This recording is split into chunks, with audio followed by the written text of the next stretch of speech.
Hello there, everyone, and welcome back to another episode of Psyched to be with you. With me, your host, Christopher Leach, aka Chimp195, and yet another fantastic, super, mega, fudge coated, awesome guest. While bopping along to that theme tune, it does not get old. Love to see it. This is going to be another hot one. This is episode 2 of season 3. Yes, it's difficult to keep count at this point because there's just so much delicious content for you to consume. Well, I'm hyped. This is going to be a great one. It's a great opportunity for me to sit down with another one of my favourite humans and just chat mints. Season starting off hot. We're setting the bar high for everyone else that comes on the show. So all it remains for me to do is pass over to my very special guest and say, please, can you introduce yourself, tell us who you are and what you do? Hey, my name is Liz Favorito. You may have seen me around the internets as Liz Fabtastic. I do a little bit of this and that. During the regular day, I teach high school French. I've been teaching for, oh my gosh, 14 years now, which is scary. I realized the other day I have students who have children. Um, What? yeah, well, not current students, although but some of my We're gonna sidestep that one. yeah. And then in my off time, I just roll a lot of dice. Rolling dice is Um, very fun. yes. I do some volunteer work with an organization that I don't think we even need to name at this point. How The many show times? has become Chris, Take This and Friends at this point. Like if I Take mean, This ever wanted to basically, do a podcast, they could just use the episodes of all my interviews with we really could like just go back as and like be a like, hey first guys, season, like a meet the yep. staff kind of episodes. Mm-hmm. Um, so I'm just like a big old nerd. So Well, you're that's in who great I am. company, Liz. I'll be fair. Yes. Like Um, the best of company, can I say? what now? Come on, hey, you're the guest, okay? Right. But yeah, Liz is one of those other amazing humans that I met through Take This on the internet, as we do. Like do a little origin story, you know. Mm, So you're one of the mods there. You also swing the banhammer.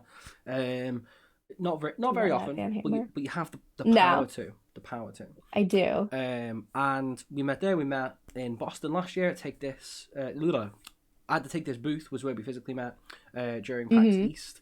Well, we met at the I was airport gonna say you were nice where enough to pick me up I from the got into airport. a fight with a state cop. It was fisticuffs. There was violence. It was Yeah, beautiful. there was blood everywhere. Yeah, that'll Um, teach but him yeah, no. to not wear his hat correctly. Yeah, Um, and we celebrated your birthday. yes, that was We went also we went all out and it was great. it was a great time, and we're doing it all again. Well, when this Yes. goes out next month, Yes. March 23. Hey. It's gonna be pretty hype. So with that kind of framed, um, you do a lot of stuff, general nerd, and let's talk about teaching French. I mean, I was subjected to being taught French in school. Not a subject I Hmm. enjoyed. The teacher was like, "Here's a worksheet. I'll see you in an hour," Yeah. which is great when you're trying to learn a language. I can say. Oh yeah. So that was excellent. But I like languages. French is known as the language of love. How is teaching Hmm. that to young people? It's interesting because I was trying to think as, we were as time was counting down to do this interview, and I don't remember wanting to be a teacher as a kid. Um, Definitely not a French teacher. When I was in high school, I hated French. Absolutely hated it. I did not do well in it. And then my senior year of high school, we had a student teacher who became our full-time teacher. And I went off to college. I was a science major and I wasn't taking foreign language, but I wanted to keep up with it. I started taking Japanese in college. So the student teacher and I would write each other letters. And Oh, okay. after, yep, Yeah, not. We'll come back to that. yep. So we would write each other letters in French. And after about a year, I was like, wow, environmental science is hard. What am I going to do with my life? and they had started advertising terms abroad, and they were like, and I was like, oh yeah, I speak French. Let's go to France. So I switched my major, and Bob's your uncle, and suddenly I was a French teacher. So, Checks out. well, part of it is so the French program does this really innovative program where they invite young, like youngish, like 20s and 30s cultural assistants into the schools. And so I got a job out of college working as a teacher's aide in a French high school. So I lived in France for a year. I taught, and I was like, this teaching thing isn't so bad. Granted, my students set fire to a classroom my first day teaching in France. I mean, they love a revolution over there, am I right? They do. The French do love setting things on fire. So we just got the podcast banned off Spotify. Yes, we did. My boyfriend Mbappe just broke up with me, and Killian, no. So yeah, apparently, rubbing your sneakers against the carpet and then touching the back of the tower, not a great idea. It causes sparks and smoke. So yeah, that was my introduction to teaching, and that pretty much sums up what teaching is like. Putting out literal fires. So you just thought, you know what? I like teaching French and I like being a firefighter. I mean, yeah. A lot of it was I really enjoyed teaching. I enjoyed making connections with students, and I enjoyed sharing my passion. I really started to love French history, French language, French culture. And looking back now, I think no matter what subject I taught, I would always end up a teacher somehow. So I do a bit of teaching in the old PhD realm. I teach stats on SPSS, the most exciting subject one can teach in psychology, as you can imagine. Yep. Numbers, yeah. And you have to work with students to help them get the material and things like this. It's a very, very engaged kind of thing to help teach, right? What's it like teaching a foreign language to students? Because with like stats, there's a blanket of like knowledge. They know how to use a computer, they know how to press buttons when you say press buttons, and they kind of know what numbers are, right? They might know a bit of math. But when you're just kind of like, here's an entirely new thing, that must be really dope to see someone begin to grasp that, right? It really is, especially because I'm sure we were taught language the same way. Here's 100 vocab words, memorize them. Here's some grammar drills, memorize these 14 tenses. But that's not how we teach language anymore. Wait, you mean things in education have moved on? Yeah, believe it or not. Call the police. What is this? I know. Progression in education? Never. Not in my. Yeah, I mean, not in my country. Listen, in some content areas, not all. And so it's all about a natural approach. So, I've been teaching French 1 for, oh my goodness, 9-10 years. And at the end of their first year of French, my students are reading short novels. Can they speak French? Not really, but it's all about input and comprehension. So it's literally just drown them in French until they can, yes, metaphorically. I mean, the words, the language, Yes, the words. And let them pop out a few words. But, when you look at natural language acquisition, you spend how many months, how many years talking at children until they start to produce single words and phrases. And that's really how we approach teaching language now is we're going, all we want, we tell our students by the end of French 1, maybe you can write 3 or 4 sentences without help. Whereas my experience was like, I'm going to tell you how to tell me who you are and where you live, and then you will pass. And I'm like, okay, let's practice this. And honestly, it's much more enjoyable as a teacher now because, I mean, don't get me wrong, I love grammar. Grammar.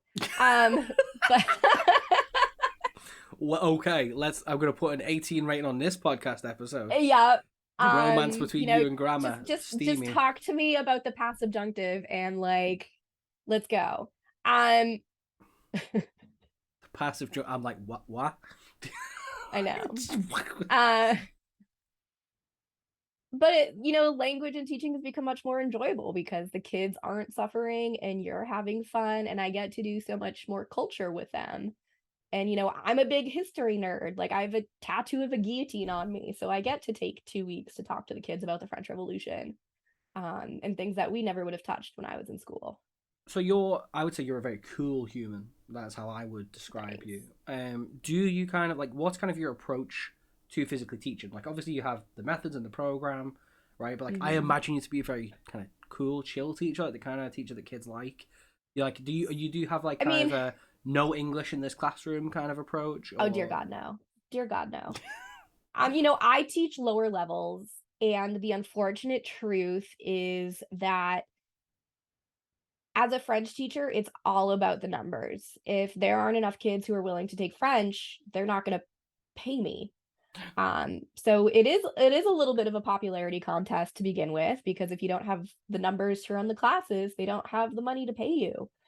But for me, I try to say that I leave my ego out of it, that the important part is that my kids are learning how to be good human beings.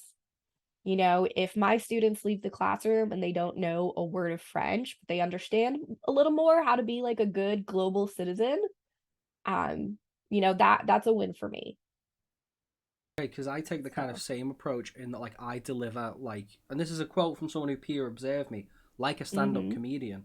I do it more for the performance because that'll make it memorable and therefore help with the exchange. If I'm personable, that helps the stats seem less scary, so we can work through it together. Yes. Right? That's how I kind of approach it. I had one of my principals once told us that so we teach 3 classes a day. As a teacher, every single one of your classes is a performance. The Liz Favorito who stands in front of a classroom of students is not necessarily like the Liz Favorito I am every other day. And where the Favorito who does take this plays fit into that? They're very similar because I've got a I grew up in Boston. I swear like a sailor. Can't really do that in school. Can't really do that on Take This Plays. Although I do swear more in school than I do on stream. Sometimes it's for impact. Do you swear in French but though? A lot of times, yes. Okay. So at least it's learning. You're helping them. The students really enjoy when I just scream at them in French, and they're like, "Oh, we don't know what you're saying, but we know you're mad." So I was gonna ask for a demonstration of the accent anyway, but can you give us a flavor of that? Just because I'm curious.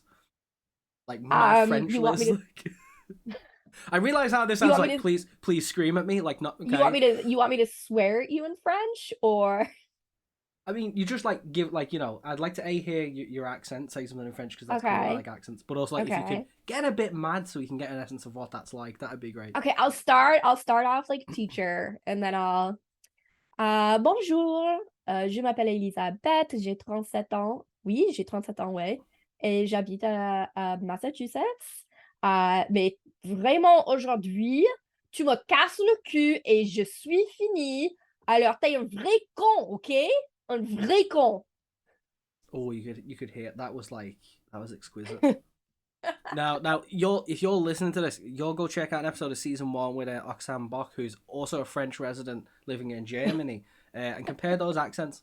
Definitely do that.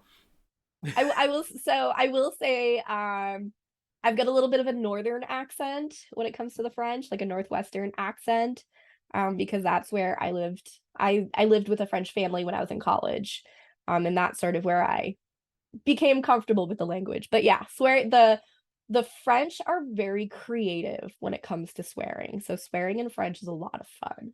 Excellent. So I kind of like to probe then just a little bit, if that's all right. Like, what was that? Because they say the best way to learn a language is to like plonk yourself in the country, right? Not everyone can do that. Privilege is an important element. You had this opportunity through college, right? What was that like, just going to a foreign country and embedding yourself within a family and learning a language? Like, it was absolutely terrifying. So the disclaimer is that the day I left for France was the last day of my mother's chemotherapy treatments.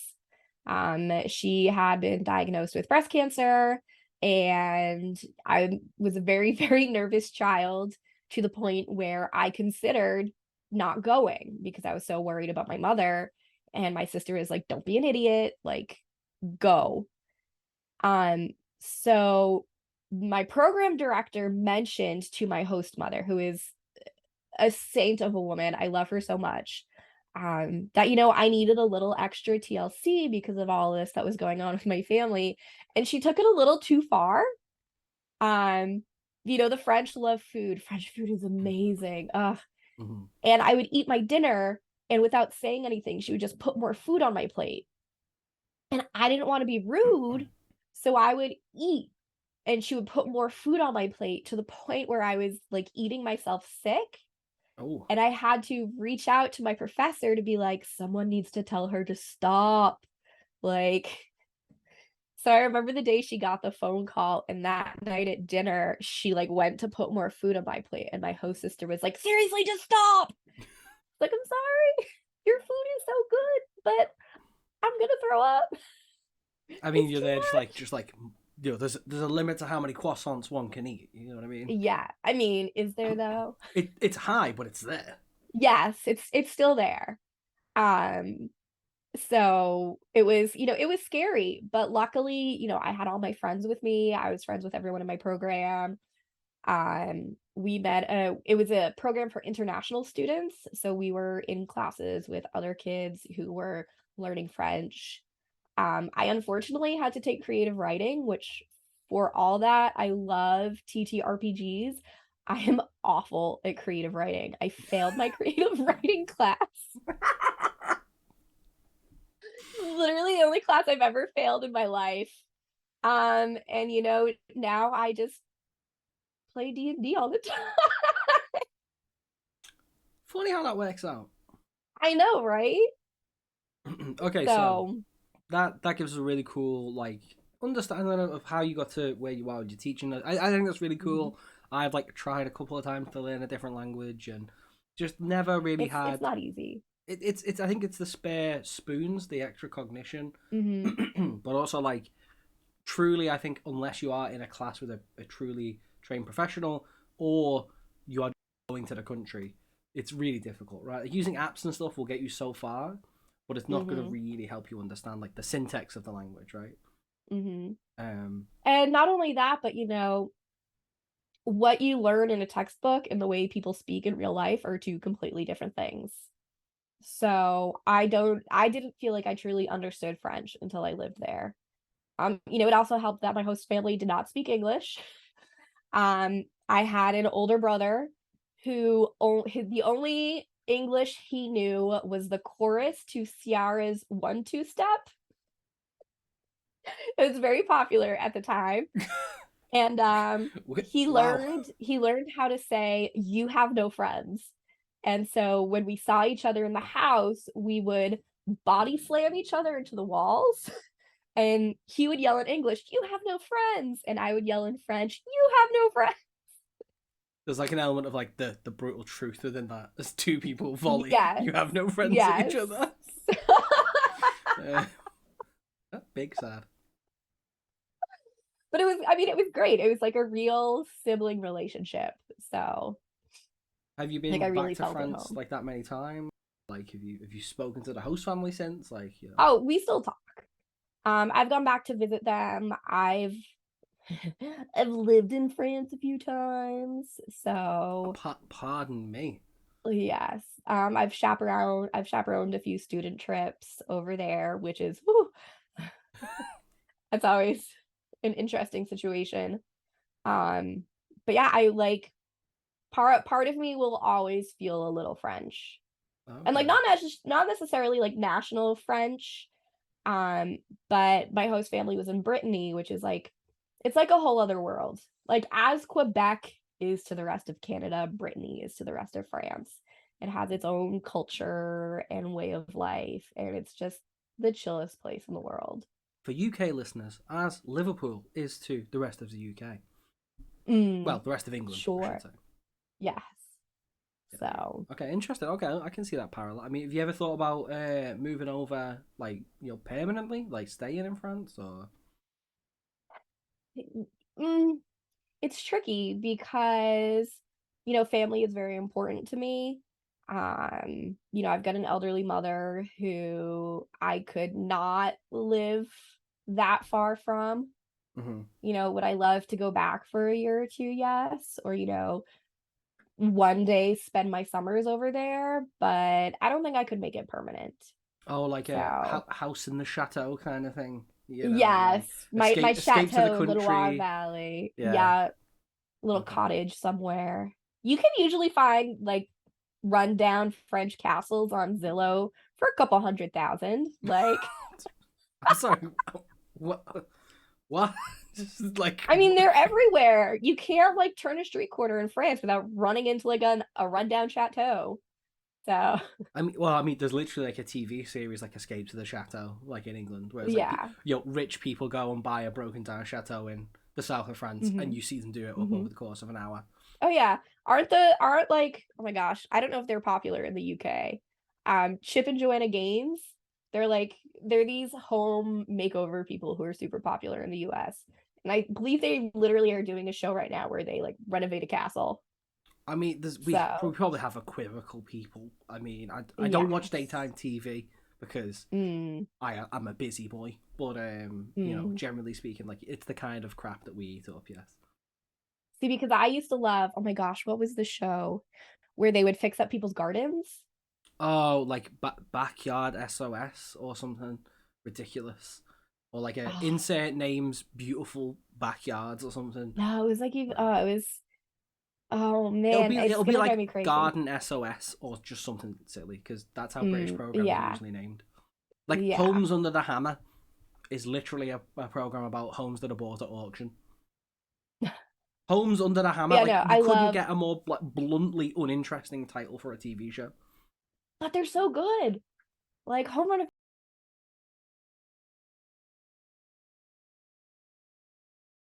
You're not wrong. You're not wrong. You know what? US show that's really popular over here, Extreme Makeover. That was really big a few years back. Um,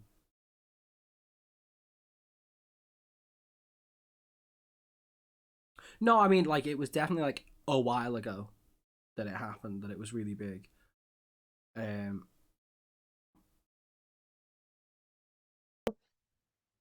hmm, that's interesting. Mm-hmm. Mm-hmm. But like I The mean, the we could get into the politics, but we won't. We I won't. know, I know, I know, I know. But like definitely like there was a weird thing of like because again from UK centric perspective, the way houses are built over in the US is very different to how Oh they're yeah. built here.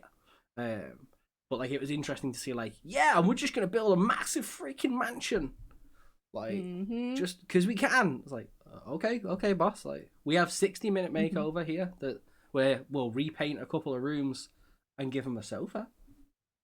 Hey. No, in the US it was very much like, here's this mom who's working 5 jobs to support her 3 children. We're gonna build her a mega mansion. And then tax time comes around and guess who's selling their mega mansion? So, Things you know, things you know. mm-hmm.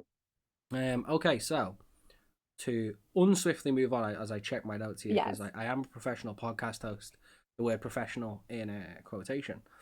Um, so you do all that, but you do Mm-hmm. take this plays. We had Dr. B on the show I at the end do. of last season, and Yes. he used to do take this plays. We talked about the Mm-hmm. B blushometer, Mm-hmm. the great thing that it was. What's that like? How's that being involved with Take This? Like, give us your perspective, your views.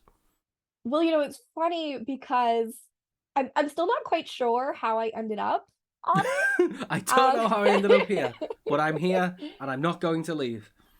So, as a teacher, I have summers off, and for all that I love teaching, it's maybe not necessarily the best profession for me because I very much strive on routine and having things to do. So I had reached out to Katrina, who is the business manager, to be like, "Hey, I've got this summer off. Like, is there work that you need done?" thinking, like, oh, can you proofread this? Can you do that?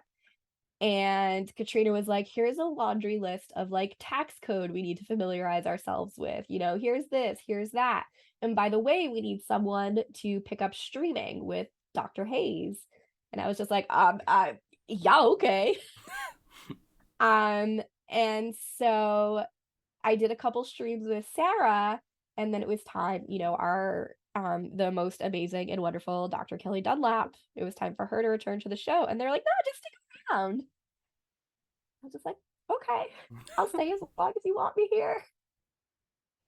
And sometimes I wonder, I'm like, I don't know what my role is in all of this, but I will enjoy it and ride it until this wave ends.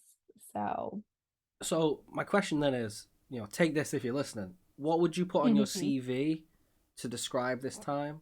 So your resume, like, because I feel like it needs an appropriate title, right? Like, I think officially I was take this intern, but I do believe the message I sent was like, you said I can swear every now and then, like, send me your bitch work. Like, what is the stuff you need done that you don't want to do? the true way of all business. I'll do the things other people don't want to. Yeah. I mean, exactly. I like helping people. We always talk, or well, everyone always talks about like their love language, and part of me thinks it's a little bogus. But if I had to define myself, for me, it's acts of service. I like doing things for other people. I like bringing a smile to other people's faces. Okay, so let's do. Crack the knuckles here. Okay.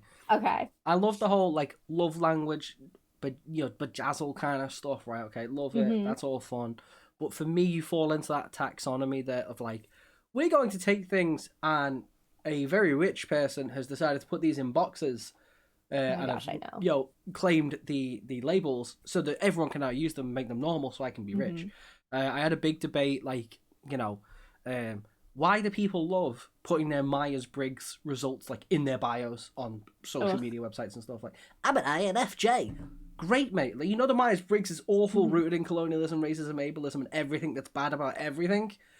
Five-factor model exists. It's much better. It's much more validated. It's much more scientific. Like, it also doesn't treat people in the binary. It's like you're on the spectrum of introversion and extroversion. Most people are in the middle, because guess what? No one is, like, often people aren't in the extremes. Like, I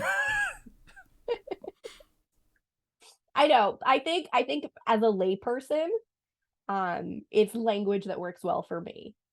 I don't know, I don't know all your fancy psychology terms, so finding words that sort of express how I feel, I think, is why I use that. I'm not like knocking people using it. It was just like like, why? How about, instead of trying to come up with loads of labels and stuff for people, how about we just like, I really enjoy doing this, and that's a thing that I enjoy doing. Like, if you like doing stuff for really nice, fun, charitable organizations, that's a good thing. We should just celebrate that as it is. Like, if you are who you are with your personality and you're an awesome human, then that's cool. Like, that's just Liz being Liz. I'm here for it. I mean, yeah, that's a valid point. I think sometimes I like science, but I'm a humanist, sometimes I get the, are you sure you're not too busy, are you sure you want to do this? And I'm like, yes, like, this is who as you drag yourself along the floor from all the work that you've taken on. Shut up, I'll something else up, mate. It's not going to slow me down. It's not going to slow me down. So maybe it's a little defensive, but yeah. Okay. I guess that's how I see it. So how did you? So we talked about you falling into the take this place. How do you find that? What's that like, hosting the hottest Monday night stream there is on Twitch?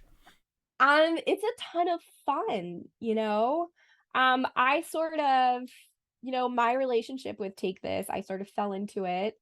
Let's get the origin story. Let's start from the start. Yeah. Let's get back to my evil origin story.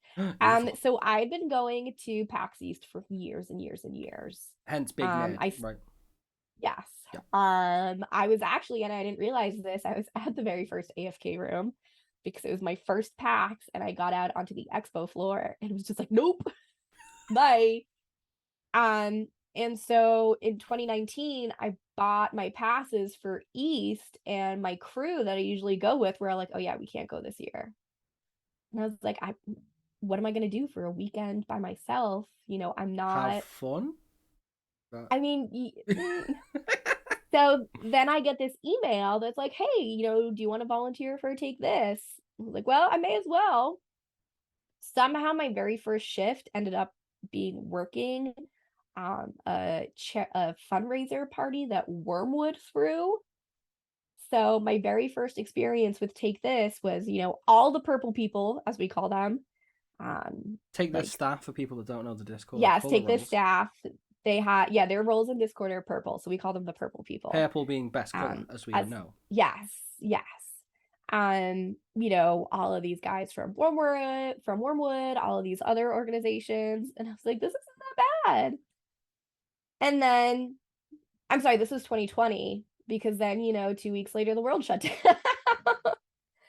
down. And we're goodness gracious, Take This puts out an email saying we're going to start a Discord. We are looking for moderators. And I was like, well, why not? Started moderating. They started their show on Twitch, and I started moderating for that, and just sort of it all snowballed from there. Now I work for them at conventions, and they're just, I really enjoy doing Take This Place, not just because like it's fun to interact with our community, but I get to spend this little bit of time with two really amazing, inspirational women every other week who I wouldn't really get to spend time with otherwise. And it's just like, some people might see it as like, oh, Monday night, it's 2 hours. Don't you just want to go to bed? Whereas you're It's like, like, Monday why? night! Yeah! Monday night, woo! It's just, it's like there are no words to describe how much fun it is. We've got a great community, and like I'm learning so much. Like I don't always get the time to play games. You know, God bless her.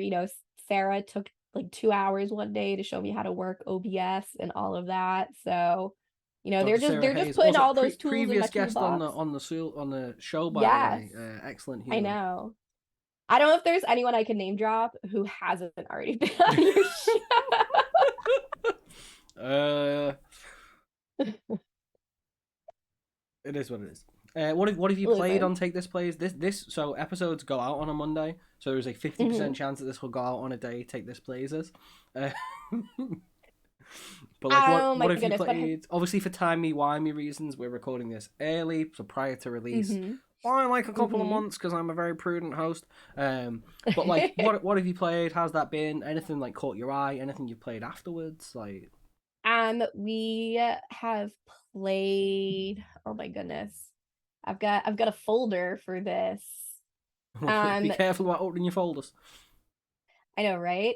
Um, Memes Except everywhere. I don't know how to organize my desktop. We Oh no, played Chicory for a couple weeks. Chicory was so much fun. nice. Um, we were playing Psychonauts 2 for a while after Psychonauts 2 won the Dr. Mark Klein Award. Awesome. Most recently, we just said whatever and we played some Sea of Thieves, which I'm awful at. Anything that requires me to like platform, mm-mm. So they carried me the entire way, and I appreciate it so much. So if you And need then someone for Celeste, I've beaten the whole a game. But just saying, a like, nice. like I ain't no I speed was super. runner, but I've gotten all the strawberries, not golden, all the strawberries, all the hearts. So just saying. Mhm. I was super jelly because last episode I it was like the day I came home from PAX Unplugged, and I was just like, there's no way. And they played an escape room game, Oh and yeah, that was pretty sick.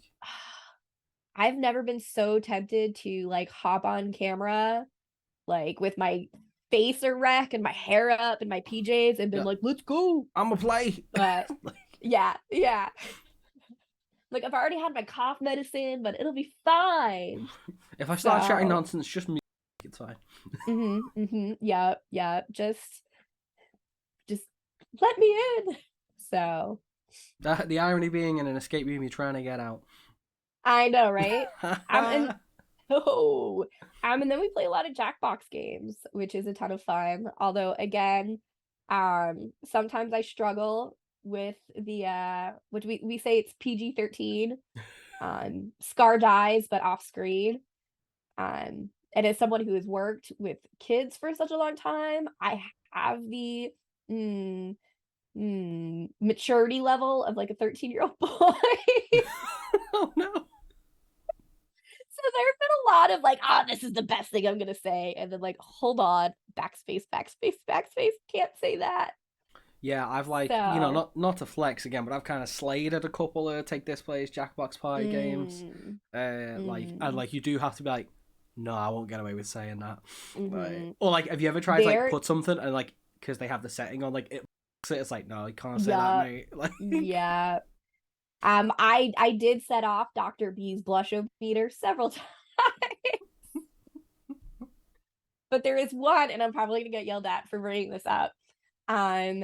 Pre-stream, pre-Discord, I think. Oh yeah, it was before we ever had a Discord. There was a Take This Volunteer Jackbox night, and it was no limits. And let's just say I think B has the t-shirt that you're gonna have to ask her about, but like there are things that you have to take to your grave, and that Jackbox night is going straight down with me.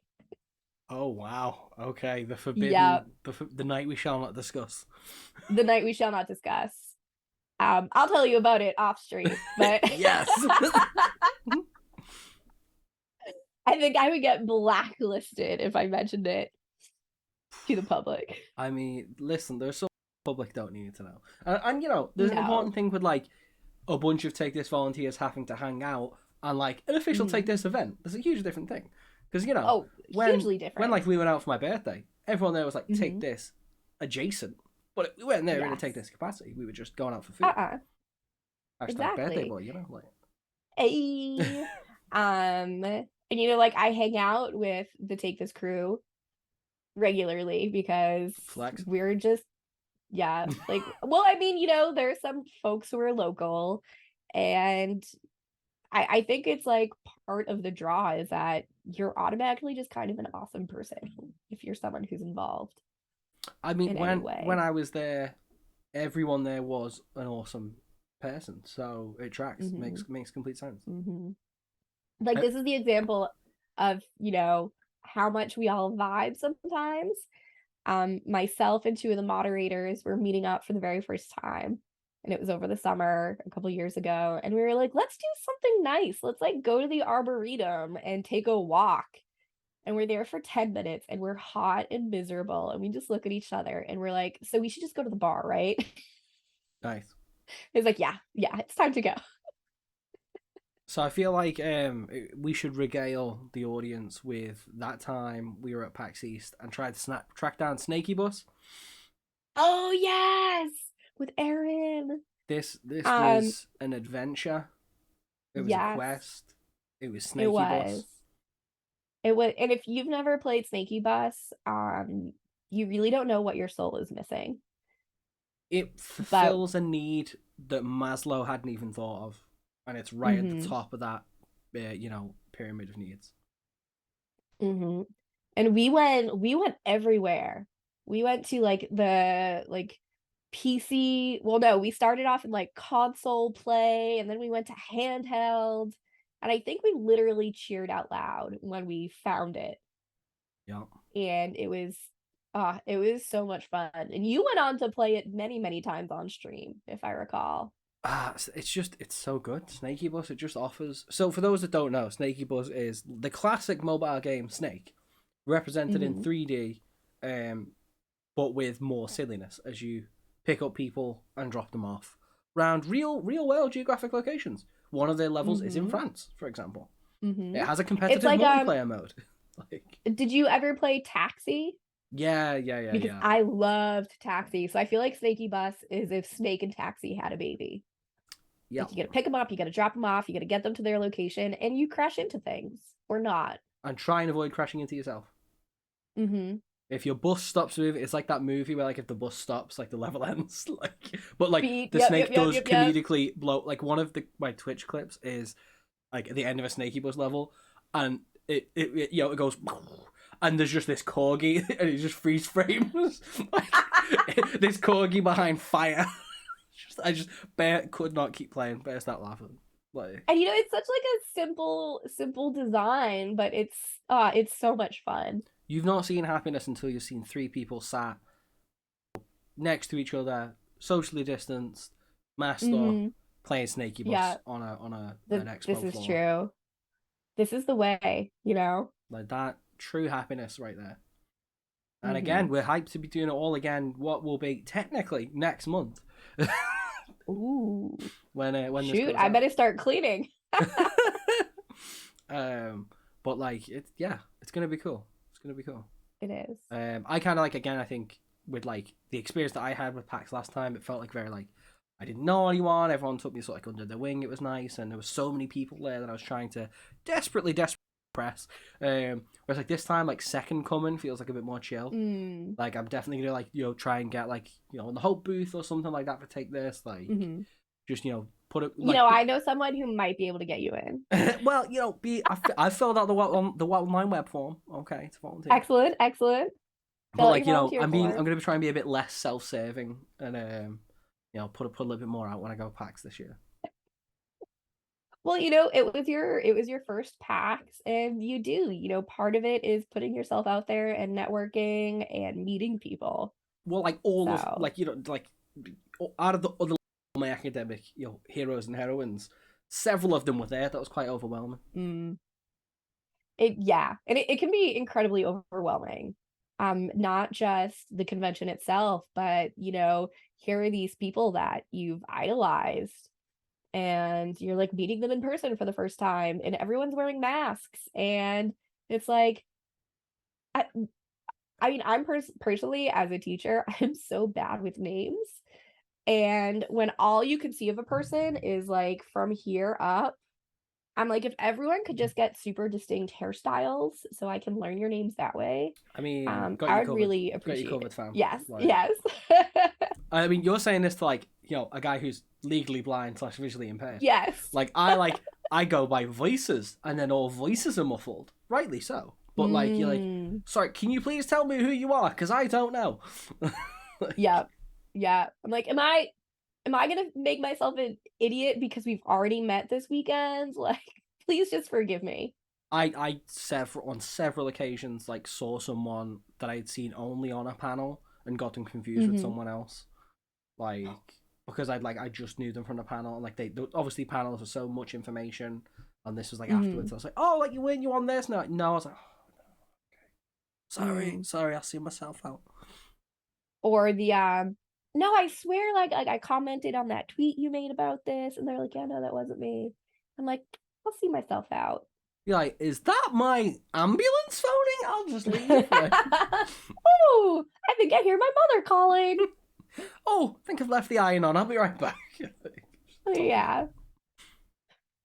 Yeah, I'm very excited for another round of PAX, and hopefully I'll get to do the same things. Like, I'll get familiar with the expo floor and help a little bit more out. And I've heard, especially after Unplugged, your boy the Psychomancer might be going on more adventures. Yeah, little man who I feel bad. I borrowed this bow tie from my coworker.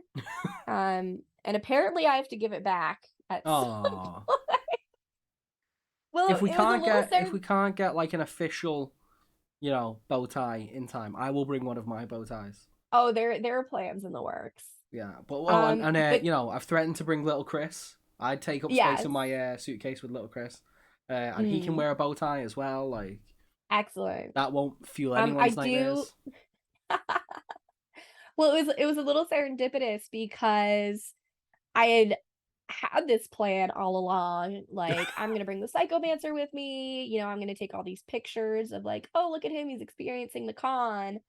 And then, unfortunately, Dr. B was injured. And literally, we get in the car, it's B and myself, to drive to Philadelphia. And I look down, and there's the bow tie. And I was like, what if we put the bow tie on the doll? And it was just like, And it was at that moment that Dr. B suffered his accident. well, that was before. There That were was when he there were threatened, rumors when he was, on the Take This there were Discord rumors. that you put a hit out. Do you confirm or deny these rumors, Liz? Listen, I can neither confirm nor deny where I was at that time. I will just say that Amanda started that rumor. I may have encouraged it. Amanda, previous guest on the show. Yes, so love her dearly. Absolutely hilarious. She messaged me, um, and she was like, wait a minute.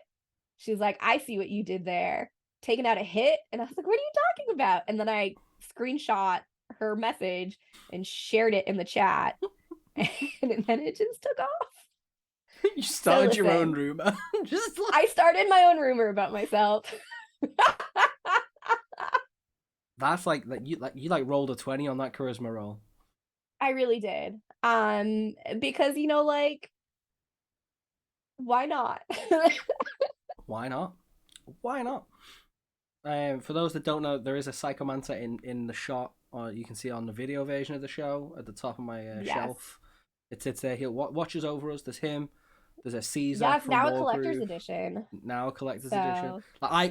Thing when like everything was open, I was like, I'ma spend some dollar on a Take This stand. I was like, they give me one of those. Mm-hmm. If I didn't already own it, I was like, yep. I was like, first thing was like, I want a plushie though. I didn't know they were limited at the time, but I was like, I want a plushie. No, I'm not saying I flew more. over to PAX East just for a plushie, but I'm not gonna deny that either. Listen, sometimes you gotta do what you gotta do. So, Plushies need them. mm-hmm. But no, yeah, like working with Take This, like, blessing and a privilege. Honestly, yeah.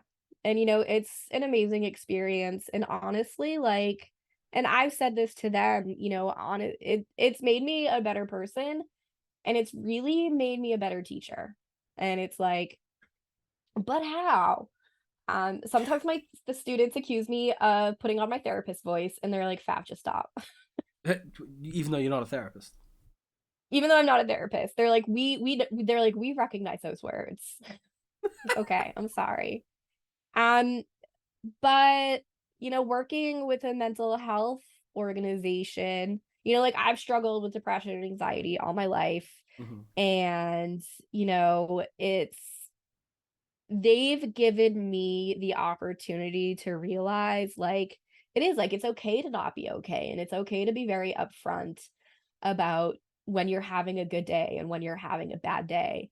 And that's something I very much carried into my classroom.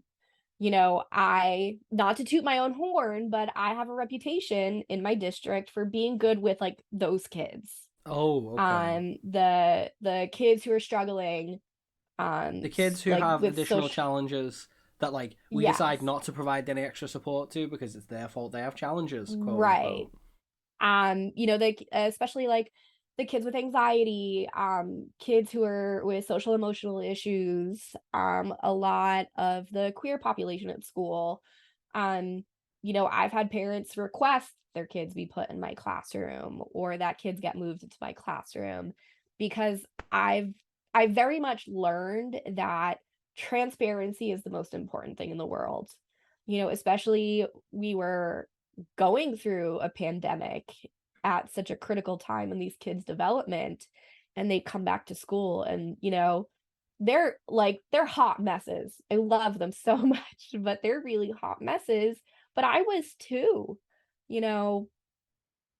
and particularly the last few years, struggling with all of that. I think I took like 10 mental health days last year at my job, and being upfront with the kids and saying, like, I'm sorry I yelled yesterday. It had nothing to do with you, but I'm really struggling right now.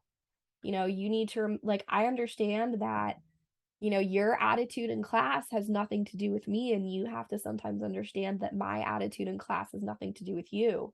We all have good days, we all have bad days. We all have struggles that are not visible, and we need to acknowledge that in order to be successful and to just be caring human beings. The other day, um, one of my classes is starting a unit on health and well-being. So the very first thing we did, we took a stress test, and we came up with a list of these are the things that stress us out, in French, obviously. And I had all the students turn their backs to the whiteboard, and one by one, they wrote up, and so that they could do this anonymously, to write sentences about, like, this is what stresses me out. And it was a whole spectrum of my family, my friends, deadlines, school, grades, work. And I put stuff up there too. And I didn't have them talk about it. We just turned and we looked at it for a moment, because I'm not psychic. I've got 90 kids that I deal with on the regular, and they have so much going on that I don't know about. But I think sometimes we all need that reminder that, like, everyone's struggling. It could be a big thing, it could be a bad thing, but that affects us in everything we say and do. That, like, I say a lot about, like, I like to post a clip when I'm promoting the episode and all this, like, try and get some. That was just exquisite. Put it in the Louvre. Absolutely amazing. I have a couple of points I want to track though with that. First thing is, Yeah. absolutely go off, you queen. Let's go. Getting people transferred into your class. What a legend. Never in doubt. Love to see it.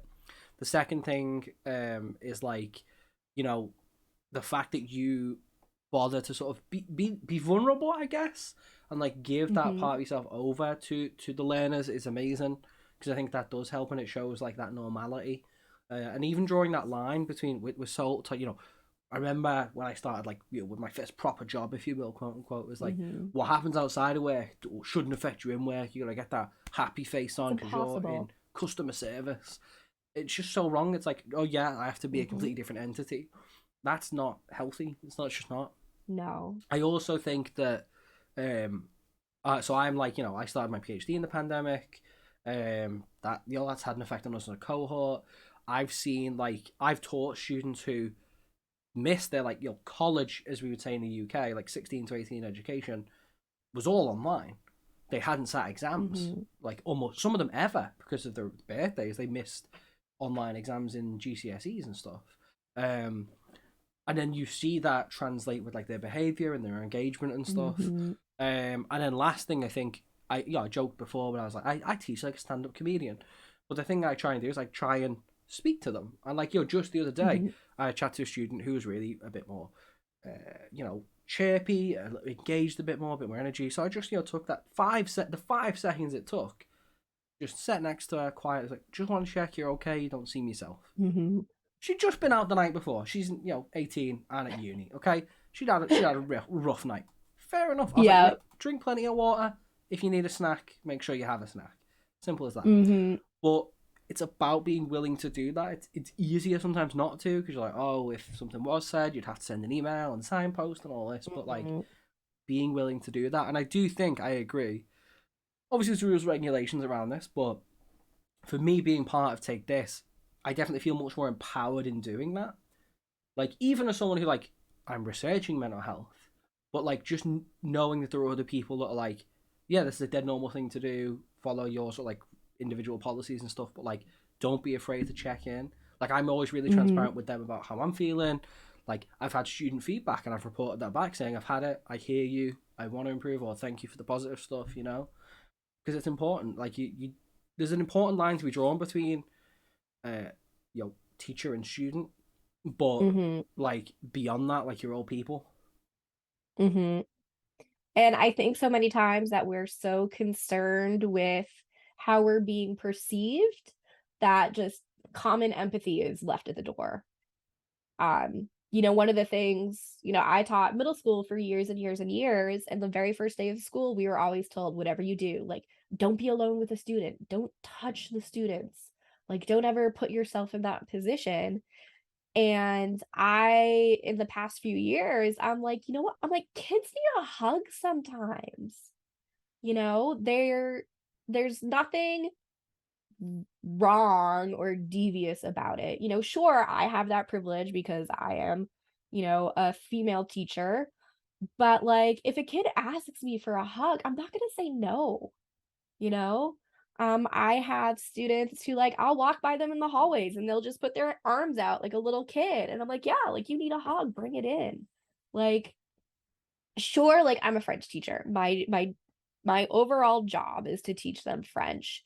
But, like the root of being a teacher is, being a role model and teaching them how to be adults and how to be compassionate human beings. And, I see that as my job above everything else.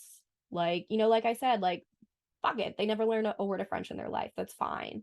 But if I teach them how to appreciate themselves and appreciate everyone else, like, okay, if sometimes we just sit and, some days I say, like, I don't feel like working today, guys. Let's watch Beauty and the Beast.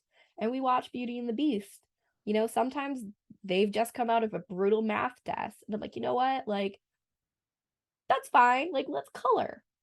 You have to be willing to meet them.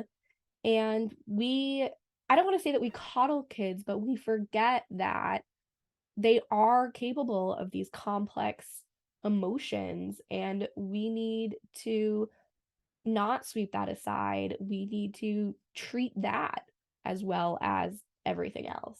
There is a duality, I think, in I'm going to say with younger people because I haven't taught anyone younger Mm-hmm. than 18, right? I have siblings and I know, I've met younger people. They exist in the world. I've heard Um, rumors. I've heard rumors. I know people who have younger people and stuff. But I think there's this duality of like understanding that they experience these complex things, but they are children and don't know how to Mm-hmm. express them or approach them. Because you said there Mm-hmm. like kids sometimes need a hug. I sometimes need a hug, right? Oh yeah, And like same. there's a huge difference between the kid being like, Liz, I could do with a hug, and like teachers hugging kids without their permission or consent. You know what I mean? Mm-hmm. Huge difference there. Oh my gosh, no, never. Yeah, exactly, right? But like it's sometimes the hardest thing is trying to explain complex things like feelings in a way that Mm-hmm. anyone, even yourself, can understand. And I think Mm-hmm. there's this kind of shift with like kids these days, they have the internet, they must know everything, they're so switched on. That's my like old like straight white able guy voice. Yeah. Um, Mm-hmm. like like old like yeah, so they must know everything. It's not the case. Like just you can have access to knowledge, but the true skill is applying, understanding, and processing it. Right. Mm-hmm. That's why like Mm-hmm. you have human experiences. Like Mm-hmm. it's that age old like the Goodwill Hunting, like you can't learn everything from a book, Yep. kind of thing. I love books and I think you can learn a lot from books, but like some things are best experienced firsthand. Nope. Most definitely. I feel like I've done that twice now where I've gotten this like semi impassioned rant and like this is your episode of the podcast, like this is No, why no, no, you're so streamed. Like no. this is about you. You're This the is center of our attention. episode, This is okay? our episode. Because, like honestly, when, not to bring it back to like the Take This fan cast, but Call that a like meeting. one of the greatest things that has come out of Take This is like our friendship, Well, you I mean, know? it's I can't say up until we had become friends, like someone had publicly admitted they napped to the sound of my stream. Yes, I do. I love, tuning into my friends' streams and just taking a nap. I believe there is a clip of that circulating the There internet. is that it was There brought to is. my attention. It was incredible. I'm pretty sure I tagged you. Yeah, and then like a few people in chat like popped off and said nice things about me, and I was like, "This is a great day." Like, Yeah. Um, but who'd have thunk that, a year ago I'd be like such great friends with some random dude across the pond who like, some albino not to scouser, like I know. But I mean like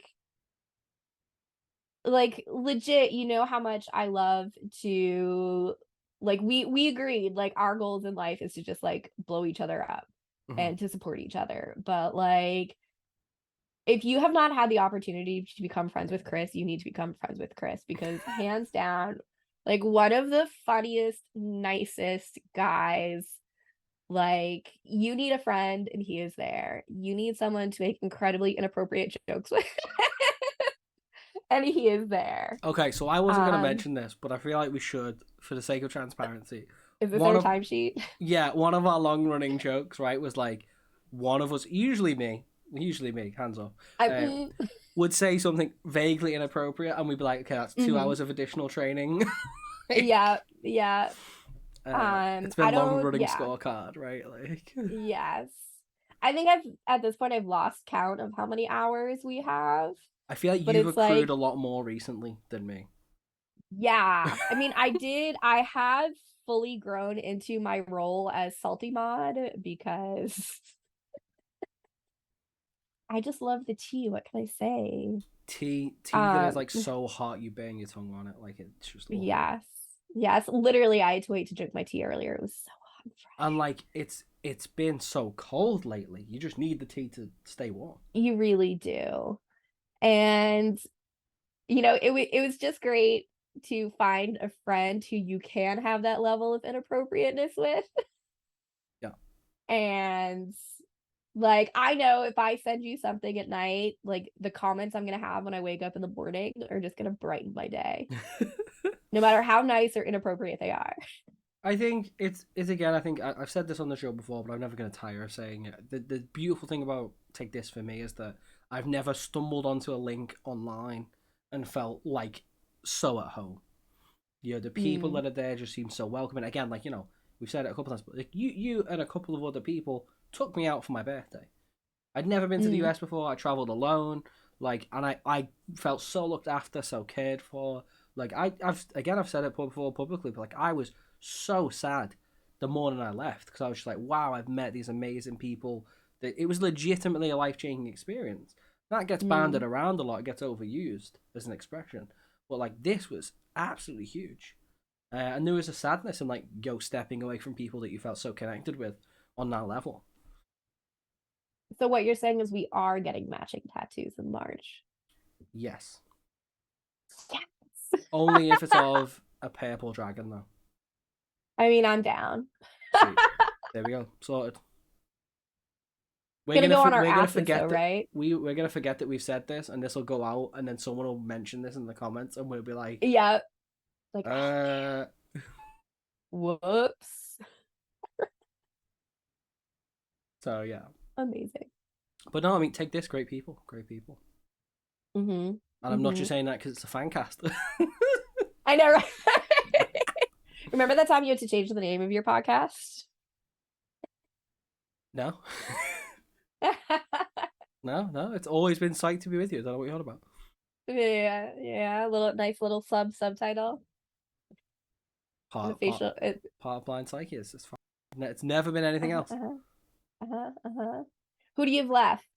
Have you talked to Dr. Krevin? Or I don't know if she's a doctor. Have you talked to Eve? Because Eve is amazing. Eve Crevichet, the big Yeah, cheese of Take This is on the list. yes. I would love to have Eve on the show. Excellent.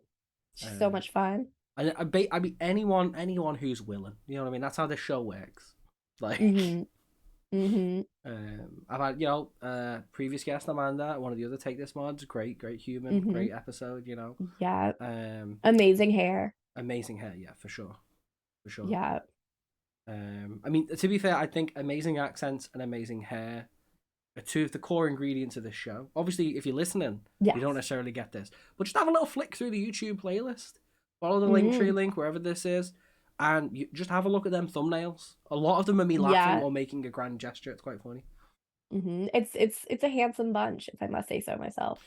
Well, I think the guests that I have all have handsome souls. You know. Mm. Oh, that's so nice. Mm-hmm. No. And not all of them, actually. See, that's what it means to be a friend with someone. You can razz them a little bit, it'd be fine. Yes. Yes, you have to be able to. Okay, so I'm conscious of time because we literally could Yes. just do this for hours because that's what we do. I know. Let's talk about you rolling dice. Okay. Okay. So obviously for timey-wimey reasons, we're actually recording this Hmm. in December. Okay. Shh. Uh-huh. Okay. You recently rolled dice with some pretty heavy hitters, heavy rollers. Is that right? I did. Heavy rollers of dice. I I was did. part of this emotional, spiritual journey up until rolling the dice. Okay. Hmm. Let's give us the tea on that. Ooh. So we'll start at the So, tip of the iceberg. okay, so the tip of the iceberg. So there is this amazing organization called Jasper's Game Day, and they regularly basically host like I mean, in our circle, celebrity D&D games. Yeah, so like don't think like, Al Pacino, like Game Awards, like Al No. Pacino ain't rocking up to play No. D&D, but like TTRPG celebs, like previous guest on Mm. the show, Jennifer Kretschmer, for example. Hey. People of that who Um, are professional TTRPG people. yes. And so they were doing a holiday auction, and I messaged you because I was like, oh my God, Chris, there's a table with some amazing people. B. Dave Walters, Lauren Urban, Josh Simons is DMing. Like, I'm gonna go for it. What's my budget? What's a budget? And I do a lot of you financial being, planning. I have an Excel spreadsheet, like yes, I don't. I believe, so I'm going to quote you. My Yes, budget for dice is bigger than my budget for food. yes, that that is a regular quote. I tell my students that all the time. There is a giant display case right here. Just out Like of if my shot, but we know it's there. just out of shot, if my house is ever on fire, it's the cat under one arm in this display case under the other. Nice. Wait, why is the display case not just fireproof? You'll save yourself having to carry it. Because it's from IKEA. Oh, okay. So, I mean, it should be, but I also feel like this episode particularly, like the show is slightly self-referential, but like this yes, this episode's really bad. I'm just a number. I Previous know. show guest. Previous show guest. B. Yeah, yeah, Dave yeah. Walters.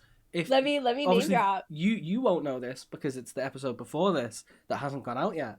But like Amanda asks me who would I love to have on the show, and I was like, I'll pick someone I don't think I could make happen, and I said B. Dave Walters. Like, so, like, all the dots connect somehow. Hmm. It's And so we were so so yeah. it's an online auction. Yeah, You yeah. got So yeah it's you an got a online touch auction. budget online auction. And it was, like I've been, and I told you about this, like the holidays are a really hard time for me, just for various reasons. And I was like, I need to pick me up, and along comes this auction, and I'm like, I don't know. And you're like, do it, just do it. Not like in So a chaos way, by the way. Not just like a no, do it. But I was like, no, you can do this. You totally should own this. Why not? yeah. Because I believe at one point Um, you were like, oh, I don't think like I could, and I was like, don't give me this business.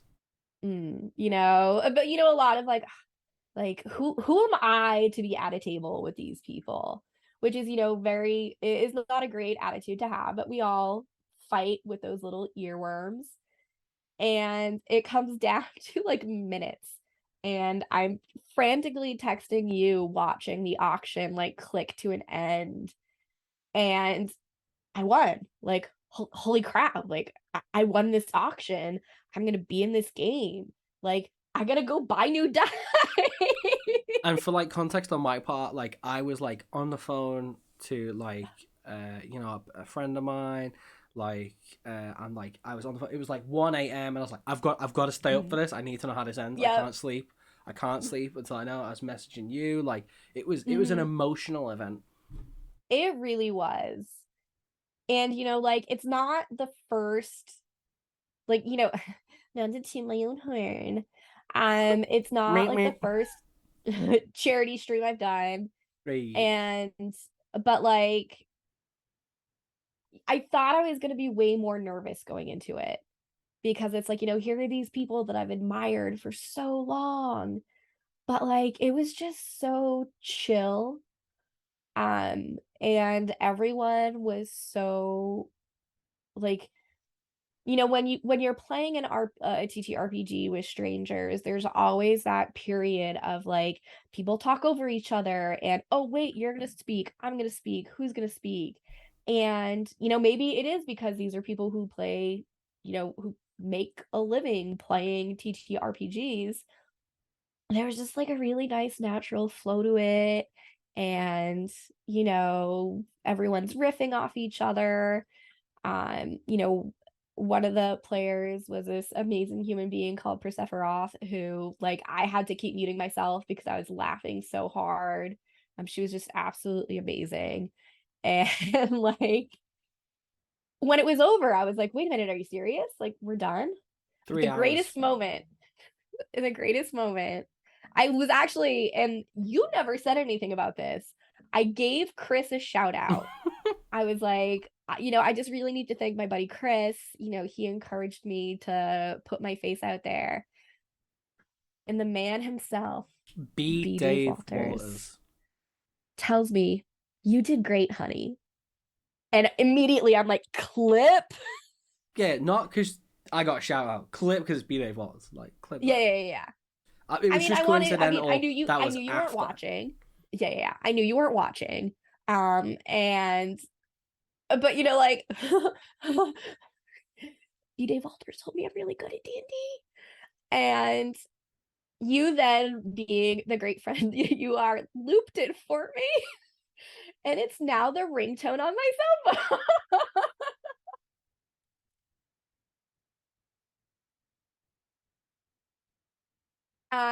I mean, I have no shame. I don't know if you've realized this about me. But I embrace all of my foolishness. And oh, there's a screaming cat. I hope you can't hear her. I cannot hear the screaming cat. I'm also just going to apologize. Excellent. My mic seemed to OBS is having a little bit of a hissy fit, and my mic Mm. visual wasn't responding. But I'm going to assume it still picked up Ooh, the audio. I'm going to just mentally timestamp this to check it. It's fine. okay. It was mostly me just laughing at the fact that I did indeed loop um, the B Dave Walters audio. Yes. Like if you really want, I could lay it over like a sick beat, like really make it like a ringtone. God, I yes. have like a music mixing program that I designed, like say the theme tune for the podcast on, or the opening theme tune for Yeah. my stream. And then one day, if I ever start streaming, that'll be the opening. Well, I mean, when you're not streaming for Take This, by the way. But, Yes, yes. so a question on that. Have I been? We will get back to the Yep. dice, but I have a question. So Okay, okay, okay, okay. this is gonna make no sense, but Okay. how does it feel to be? What could be someone's potentially first interaction with Take This? Because if you're on Twitch and you're just looking at a stream, you're there hosting it. Because then that might be a gateway to the website or something like this. The tweets go out that it's going live. Like, before you've gone on the about website page where you're also listed as a mod / the host of Take This Place. I'm also on there, by the way, just flexing. Yeah. But like potentially being that like first interaction, like that must be pretty cool, right? To be chosen to be that person. It is. And I'd like to think it's because I've proven that I really believe in this organization, and there have been, several times in the past where I thought I misstepped, and I am the very first person to admit it. Um, if like I don't want to get into like deep specifics, but at PAX East last year, there was a misunderstanding, and I was just like, oh my God, like, what have I done? Like, this is absolutely terrifying, and the very first thing I did is I hopped on Discord into the, hidden chat, and I was like, I need to report what just happened. This is what happened. This is everything that's going on. Of course, then I went and I found Dr. Sarah Hayes and Dr. Rachel Cowart and like cried like a little. I was just like so stressed out, and I was like, I don't want you guys to be disappointed in me. And I think, not to say that like I've done my time, but I think I've really managed to prove that I can be a good representative, and I know what we stand for. I know what I can and can't say, and the more the merrier. Like, if I can be the person to bring someone into this organization, like, yes. Like that, it's powerful. The stories, especially, this last Unplugged, we had so many people come up to the booth and share their personal stories. And like, I cried. I cried twice because, the stories that people had to tell about how Take This changed their lives, like it was absolutely amazing. And to know that like I have the smallest part in that, and that there are people out there really making an impact. Like it's absolutely beautiful. Mm-hmm. That sorry, I was taking a minute to let I that know, I sink know. in. Like, whoa, whoa. I mean, like literally like crying because what these people had to say and like the journeys they've been through. Like, It's a thing, and I think the beautiful thing about Take This, and like they know, they acknowledge they're not the first. Sorry, they are mhm, no longer the sole video yes, game mental health charity catering to the game industry, game players, and content creators, but they were the first, right? yes. Um, so like it says a lot that they, it's almost not surprising that when you have that Venn diagram of people who play games and experience mental health challenges and exist in the content sort of sphere and game sphere for work, there's a huge intersection there, right? So it's almost Mhm, unsurprising that it's had this huge effect. I mean, I know the 10-year celebration is ongoing for 12 months mhm, from November 22. Dr. B said that at the end of during his episode, and one of the things mhm, is going to be like stories of people, and I shared one and things like this, and it's just incredible. It's incredible to think that an org that is you know doing what it's doing is just having such a huge impact to people, and it's amazing to see. mhm. Okay, two, backflip a little bit, Yep. rolling dice. Okay. With that Yes. game, what was it like? Tell us about the other dice you roll. What color were the dice that you rolled? Like, So I was using three sets of dice. All, handcrafted small vendors, because that's like my gig. Like that's, well, not my gig, but like that's, I really appreciate people who turn dice into a fine art. I didn't roll great. the I did dice, great. It was my cruel. first time. It was my first time playing a rogue. So I did some great sneak attack damage, but my initiative rolls were bunk. Which, it happens. And I was playing an owlin named Guff. I'm And familiar with this accent, this voice. yes. And he talks kind of like this. And he really just wanted to meet a real human kid. But it didn't happen. So maybe next time.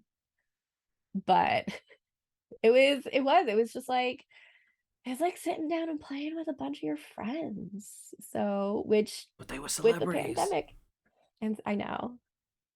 I mean, I'm not one to like I've never had the personality where I just absolutely like geek out over someone, but to be able to play with people who have really like risen above. And for me it was like a big ego boost. I fit in. I didn't make a fool out of myself. I love D&D. I love playing TTRPGs, and it's something I want to do more of. And knowing that like these people had fun playing with me, that's just like a really great ego boost. And like I'll admit I really needed it at the time.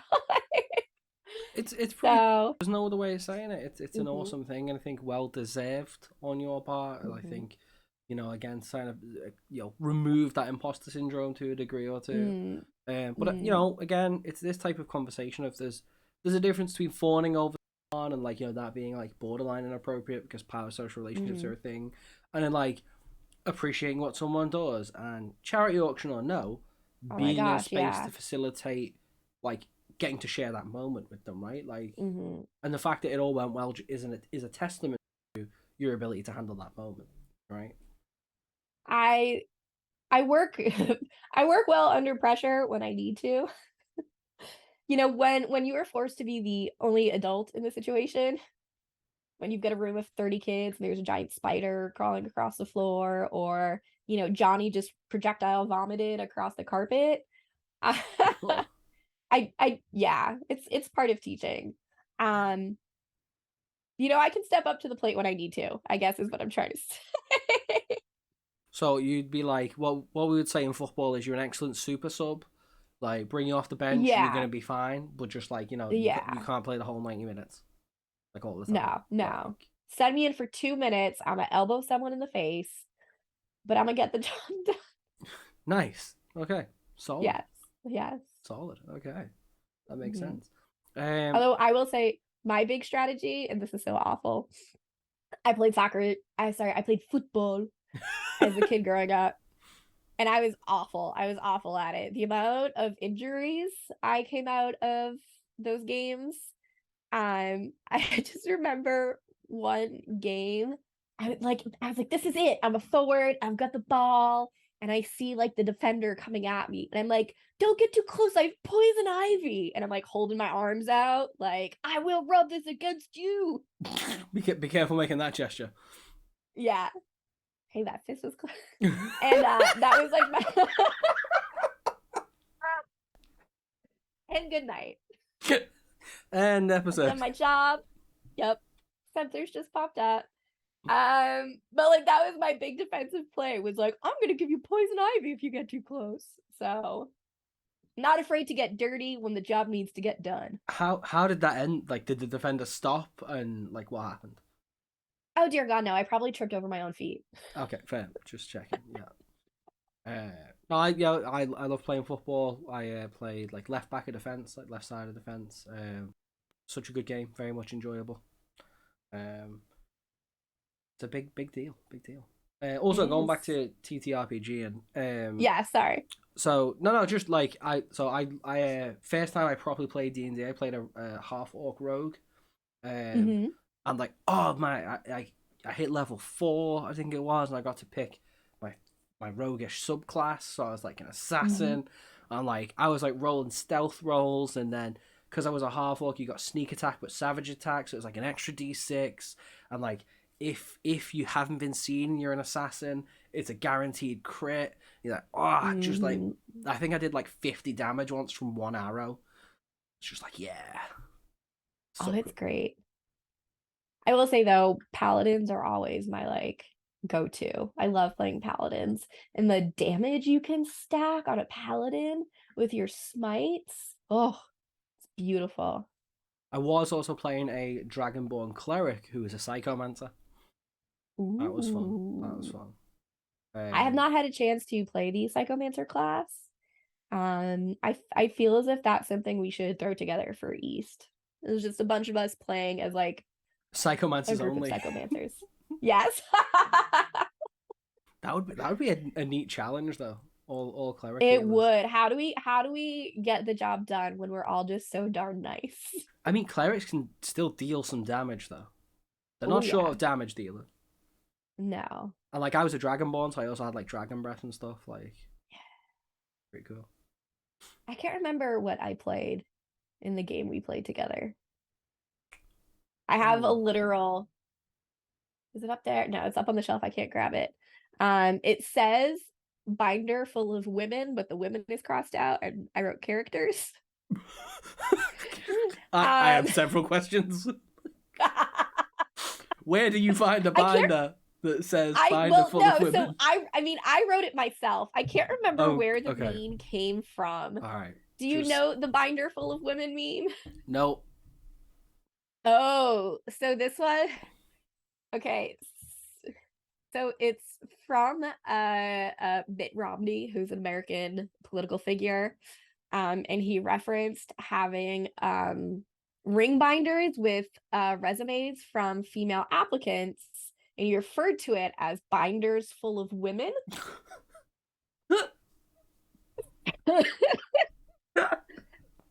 Like he literally said, I had binders full of women. I can't. Welcome, Oh, Massachusetts. oh my Um, days. so I literally wrote on the binder. Hold on, hold on. Now this has to make an appearance. She's stretching. She's gonna make it work. Excuse me while I rudely go off screen. So there is. It does indeed say binder full of women crossed out characters. That is Characters. amazing. Yes. That's And so, actually amazing. you never know when you need to pull up a character for what is this? Dungeon World. Oh, it's a lot of Dungeon World. I play a lot of Dungeon Worlds, D&D, some capers, masks, City of Mist, Good strong like hands. Good Strong Hands. Have you ever played anything with the 2D20 system? I have not. So I like have GM'd some June Adventures in the Emporium for a couple of Ooh. friends because like you Mm-hmm. know the handbook is like 80 pages of lore, then the Mm-hmm. rules, and like I've read through the books twice, so I know all the lore. So I was like very acquainted to GM a game in the Mm-hmm. universe. Mm-hmm. Um, but it's a nice introductory system as someone who's only played D&D and that because Yeah. you're only ever adding two numbers together.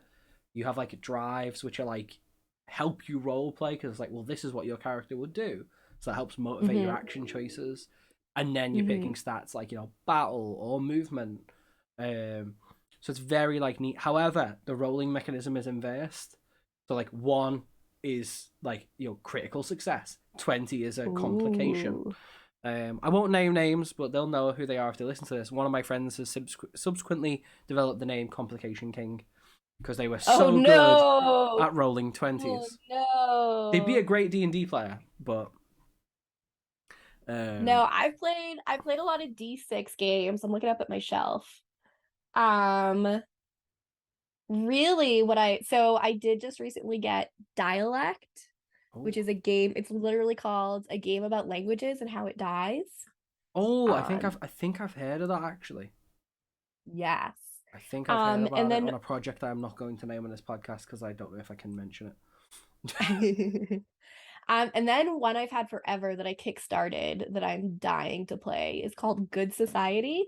Oh, It's a Jane Austen based RPG, oh, and there is an alternative rule set that actually allows you to play as an epistolary. So literally writing letters and mailing them to everyone, which like I love writing letters. I'm a isn't pen that nerd. basically just like what's the show Bridgerton? Yes, very, very much so. Like there are all these rumor mechanics. Oh, it's so good. I mean, I secretly, not so secretly, because I tell everybody this, I wish I lived in a Jane Austen novel. Like, I want a fainting couch. I want Darling, you don't own a courtship chaise in longue? corsets. What? I mean, I want courtly wit. Holy wit. Yes. But yeah, so In that's in definitely another group chat I'm in, I refer to myself as a chaos jester. Like I just say chaotic things and make jokes. I mean, I'm a troll. I will freely admit it. Incite So, chaos, make jokes. That's me. That's mm, don't take part in the mm, chaos. I'm legally not reprehensible, but I incite chaos. no, no, I never insult people. I just point out facts. Okay. Just spitting facts, friend. Yes, yes. I've got the receipts. Yeah. So TTRPG is super fun. Love Yes. that. It's He's great so much stuff. fun. I really enjoy it. What is your favorite element of a TTRPG? Because I love the funny voices and being a character. I enjoy that the most. I love role playing. Just like I'm one of those people where like I will cry at a table if I have like if we get into it and my character is going through something, I will literally sit there in tears and I love every single minute of it. It's cathartic sometimes. Um Have you ever seen the IT crowd? I've seen early episodes. There's an episode in season, I think it's test of my knowledge, I think three, where like Hmm. Jen ends up having to host these businessmen who are like, two of them are called John, and like the classic like lads quote unquote, and Hmm. like for entertainment they join Roy and Moss's D&D game, and Moss is like playing them. One's like a bunny with like a magical bracelet and stuff, and they all get into it. But then randomly interjected into that, Moss helps Roy get over his previous breakup by role playing the romance he had with this princess and getting to say goodbye. And it's like, No. I wanted to say goodbye, Dark Harden. And he's like, don't do this, Moss. And he's like, you need to say goodbye. Then he does, and then he starts crying, and then like the guys are like, that's really beautiful. Like, just so good. Oh man. But you No, can and have, but just you like, can genuinely have emotional moments like that in games, right? That's oh the aim yeah. of it. Like, Oh yeah. Um, and like cracking jokes the next minute, but like I so don't know, I loved theater as a kid. So last time we played, we were like rounding off a campaign, and basically, rude jokes started taking place and always. innuendos in a very sort of British carry-on kind of way. So every time someone would make one, there was a yellow card system, but then everyone was at it. Like, so Hmm. okay, an example, like a female character being played by a lady, like, they were taking on this assailant, this spy. She's like, yeah, I walk in and I start talking to her, and she goes, because I wanted some girl on girl time. And just like, just like that level of like, she tried to deliver it seriously, but we all knew she was taking the piss. Just Hmm. rapturous laughter, like, it was so good. Like, I have a group of friends, and our friend Lauren used to DM for us, and we would joke. Lauren has like this long, beautiful hair, and just like the greatest guy ever. And like, you're like we're similar. Like flirting with your friends is so much fun. And I made like a potential love interest for my character when we were designing the world. And I was accused of purposefully doing this just so that I could like flirt with the DM a bit more. And I was like, yeah, so what? Like, I'm what, fam? What are you gonna do? yeah, like I don't have a problem with that. Hey, if it's everyone consents at your table, it's all good. Exactly. Exactly. You know, So, I don't tell people what to do in their house or at their table. You know, it was great. I am conscious of time because again, we could Yes. literally do this for hours. I want to be respectful of your time. Um, we talked about I'm you gonna doing a go get lot a of stuff. flu test after this. So, Big action on this show. yes. Um, Yes. I'll just write in the show notes like what the result of the flu test was. Like, just like I know, right? the drama for people that need to know. Yes. Yes. Um, So we talked about like your sort of the way you incorporate your personality into teaching. Do you do any sort of TTRPG stuff in any other capacity, or is there anything that you'd like to do that you're not So I've aspirational? actually been I've been running an after school D&D club for 4 years now. Um, so initially playing with middle schoolers, which whew, murder hobos. Um, and now with high schoolers, and as part of that, I've also joined my coworker and I co-advise a games club. So one day a week we play D&D and the other day we play board games, and they bring their computers to play computer games. We hook a console up to the projector. So like eat, breathe, sleep, teaching and games. Nice. So, and it's a lot of fun. Um Kids, they approach things much differently in games than I think sometimes, like they're just so creative and just so here's the example I always share. It was my very first year running this club, and I had a group of girls, which was just like amazing.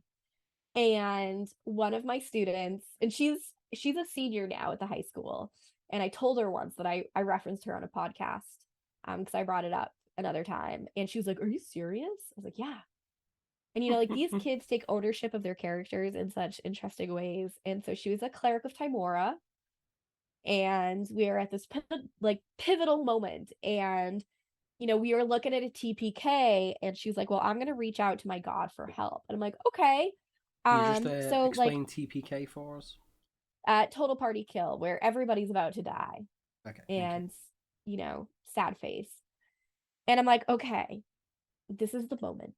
This interaction could make or break your world. How are you going to reach out to your god? And she just takes a moment and looks me dead in the eyes and goes, What's poppin', Timora? And I was just like, What's poppin'? what's poppin'? And I'm like, I don't know if I should have you roll with advantage or disadvantage. But it was just like that one little moment just brought me like such great joy to the point where, I'm still referencing it like 4 or 5 years later. Um, it's great. Playing with kids is great. And just seeing them get into it. What When what was I the was resolution for that? Did the party survive? Was it the end? oh, they survived. I believe she ended up rolling like a natural 19. Oof. So I mean they were level 2. They were playing Lost Mines. So which is the introductory adventure from the start, from the original starter set from D&D 5e.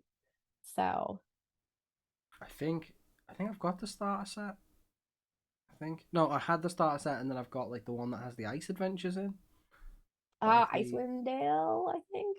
Yeah, I don't know. I have Or a box. or I have Spire stuff. of the Ross I have Frost. I, I should I know have these things. a lot more D&D stuff than I have time. I have a shelf of board games. You'll love this. I made an Excel of board games that I Mm-hmm. own the other day to help my friends filter it out. So like I uploaded it like as an online doc, and I was like, you can filter by Yeah. that. Like I gave it like 2 type words, like party or whimsical, that kind of thing.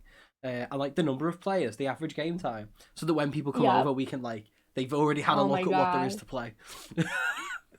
My I love my friends. They will not play board games with me. I convinced them to play Munchkin once, Oh, I and there love was Munchkin. a literal tabletop toss at the end. My brother came in with like one last card to hit those 10 points, and it was it there. I thought fists were gonna fly. So Have you ever played Sheriff of Nottingham? I have not. No, have I? This is where I'm a visual learner, Oh, okay, all right. so I need to see Sheriff of Not the Disney, the board game. So No, I have not. okay, I mentioned this because coincidentally, I actually had a couple of friends over from like who I met in university, and like we actually played a couple of board games, and we played like Mario Kart and Doom, like 4 player split Hmm. screen, and it was like I felt like I was back in the 90s. It was great, um, and like it was so nice. And we played Sheriff of Nottingham, which for those that don't know is like it's about accruing items and getting them past the sheriff, like for trade reasons. But it's all about like Hmm. deception and what's in the bag, mate. It's just 4 breads. I'm not Oh sneaking yeah, yeah, contraband. yeah. Like, yeah, it's very fun. I I think I watched whatever the board game equivalent of an actual play is of A board this game play. before. I know, right? So it's fun like when you're playing with friends because like you think you know when they're lying or when they're not. Like, it's super fun. It's super fun. And we also played a game called Heroes of Barcadia, which is great. Mm-hmm. So it like Mm-hmm. has a lot of TTRPG elements and a few like elements from Munchkin, but you flip tiles to find stuff.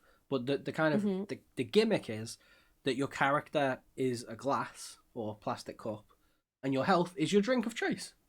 As you take damage, you have to drink. Like, Ooh. so that Um, was fun. yeah. I can imagine that would be a lot of fun. Yeah, just that was. I also won, so very happy. Like, Mm. my dice rolling did not let me down, and they're all like hilariously like drink related puns. Like you have a sleigh maid instead of a mermaid, stuff like that. We've been playing in Games Club Muffin Time. Oh, muffin time is amazing. Yes. Love muffin time. It's so silly. It is so silly. And the amount of times we've all gotten angry trying to trap other people. Because one of the great dynamics of this game is you have these trap cards that you lay in front of you. And True, like Yu-Gi-Oh style. I'm gonna place down my trap yeah, card. I have no idea what that means. What? Get out of this episode. And there are different actions that trigger it, but it can be things like somebody plays a card with the name baby in it, or like somebody is sarcastic, or Get um someone to say hello to convince you. someone to leave the room. Yeah. And we get nasty. Like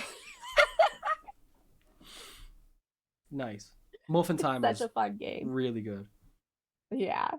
Um, It's the kind of game that, like, I think it benefits from being a physical card game, but I think you could probably get a Mm-hmm. really good digital equivalent.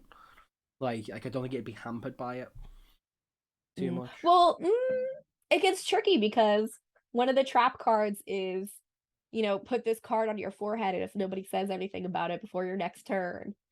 So Yeah, that's true. there would have to be adaptions done, but it's an app. It's super easy to learn how to play. It reminds me a lot of Flux, but is a little more user friendly. I think Flux gets very confusing Yeah, so sometimes. actually, a fun fact: we mentioned Flux on the last episode with Amanda. No But way. I think I play Flux with a few people, and it kind of bends their mind a little bit that the rules change at their Yeah. will. Mm-hmm. Like that kind of can like it takes a little while to adapt to that. Mm-hmm. Um, So yeah, Muffin Time and Unstable Unicorns are sort of our go-tos. Nice. So again, I'm actually really conscious of time. Yeah, I've yeah, yeah. overstepped my blabbering. So two of my blue sky questions I like to ask before we wrap up. Yep. If you had no limitations, Mm-hmm. access to resource, people, money, whatever, what's one project or thing you'd like to do? Oh, Jesus. Oh, wow. Um, You get a sheet with all the questions. You get a rap sheet with all the questions I on. I know, but like my brain doesn't work very well. Um, Brain go burr. yes. I mean, do I want to be self-serving or It's whatever you want. It's an ultimate blue sky project. ultimate blue sky? Um, I Make your own Keep TTRPG on that's going. played only in French. Oh my God, that would be, I've not had a chance to do that. That would be so much fun. Um, I think I would if I were to do all that to make a TTRPG show, Okay. just a rotating cast of characters to like allow people the opportunity who don't necessarily have the opportunity to like rise and shine. Nice. Okay. That's a good answer. Because like it's access to resources, so you have like full editors and you have production Yeah. value, miniatures and all that like that. Okay, that's a neat Hmm. idea. I like that. Okay.